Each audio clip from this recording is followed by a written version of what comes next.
নমস্কার বন্ধুরা, আজকে রান্নাঘরে চলে এসেছি একটা অন্য ধরনের রেসিপি নিয়ে। তো রেসিপিটা হলো ফুলকপি দিয়ে রসবড়া।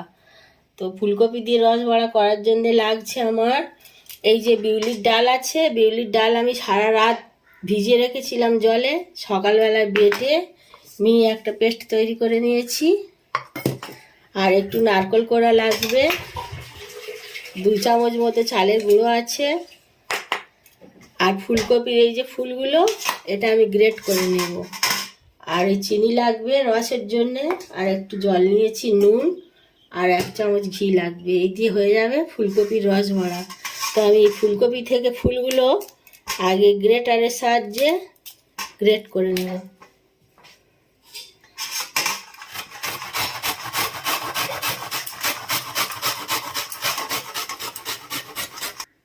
তো ফুলকপিগুলো আমি গ্রেট করে নিয়েছি, এই এতটা মতো লাগবে। এইবারে আমি এই যে ডালটা বেটে রেখেছি, ডালের মধ্যে দিয়ে দিচ্ছি একটু নুন, আর এই ফুলকপির ফুলগুলো দিয়ে দিচ্ছি, একটু আমি সাজানোর জন্য রেখে দেব। আর দিচ্ছি একটু নারকেল কোড়ানো, নারকেল 2 চামচ মতো চালের গুঁড়ো। এইটা দিয়ে সব মিক্সচারগুলো একসঙ্গে আমি মিক্সড করে নিয়েছি। এবারে আমি খুব ভালো করে এইরকমভাবে হাত দিয়ে ফেনাবো।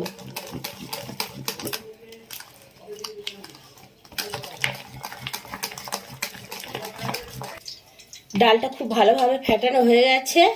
ভালো ফেটানো হয়েছে কিনা বুঝতে হবে কীরকমভাবে। একটা বাটিতে জল নিয়েছি, জলের ওপরে এরকম একটা বড়ি ছেড়ে দিলাম। ওই বড়িটা ভেসে উঠেছে, তার মানে ফেটানোটা ঠিক হয়েছে। এবার আমি তেলে ভেজে নেব। এদিকে উনুন জ্বেলে দিয়েছি, একদিকে রস করার জন্য ডেকচিতে জল দিয়েছি, জলের মধ্যে দিয়ে দিচ্ছি চিনি। চিনির মধ্যে দিচ্ছি কয়েকটা ফাটানো এলাচ। আর এদিকে কড়াই তেল দিয়ে দিয়েছি, তেলের সঙ্গে আমি 1 চামচ ঘি দেব। তেল গরম হয়ে গেছে, তেলের মধ্যে আমি 1 চামচ ঘি দিয়ে দিচ্ছি। ঘি দিলে সেন্টটা ভালো হয়।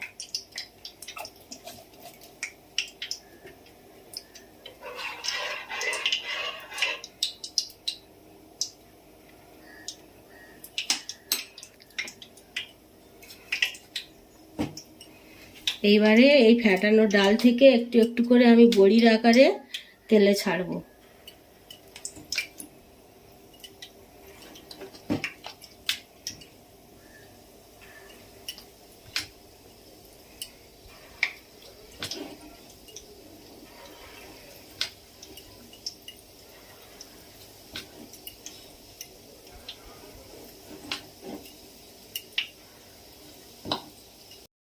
বন্ধুরা, বড়াগুলো আমার লাল লাল করে ভাজা হয়ে গেছে, এদিকে রসটাও হয়ে গেছে। আমি গ্যাসটা বন্ধ করে দিচ্ছি।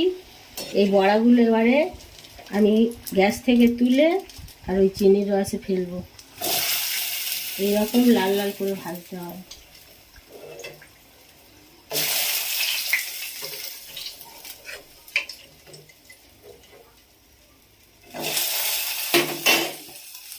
এইগুলো আবার ওই রকমভাবে বড়ির আকারে ছেড়ে দিচ্ছি, এপিট ওপিট করে লাল লাল করে ভেজে আবার রসে ফেলবো। তারপরে রস থেকে তুলে দেখাচ্ছি কতটা নরম হয়েছে। সমস্ত রস বড়াগুলো আমি রস থেকে তুলে নিয়েছি।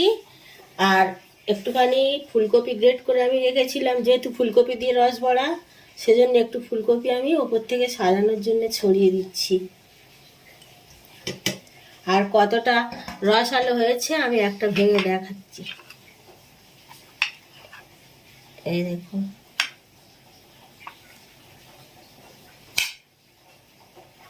এইরকম ভাবে আপনারা করে খাবেন। আর কেমন হয় আমাকে কমেন্ট করে জানাতে ভুলবেন না।